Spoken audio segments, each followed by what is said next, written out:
Lord of the Fallen is a sequel to 2014 Lord of the Fallen. This part unfolding centuries after the first installment. Gameplay-wise, the project is still similar to Souls-like action game. It's a dark fantasy game with a brutal combat system, huge bosses and huge levels. The development of the game was restarted several times, and as a result, the release had to wait for 9 years.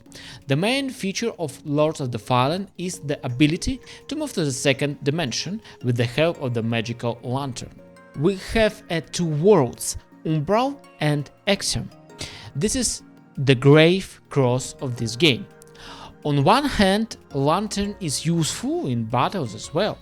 The special soul flight techniques allow you to literally pull the soul out of the enemy's body for a few seconds. During this time, the enemy becomes helpless, and strike on him causes ghostly damage. On the other hand, as an example, local snipers, who will shoot literally through the walls for the game, does not take into account the calicity of the other wall.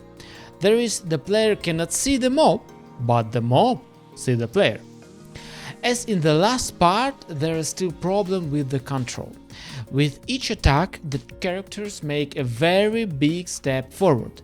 Literally, from 2 or 3 blows, the protagonist overcomes several in-game matters. Sometimes, when dodging, the protagonist jumps behind the back of the opponent, instead of moving away from the blow. You never know where the darker side will end up in the heat of the battle. The most frustrating element of the Lord of the Fallen, however, is the bosses.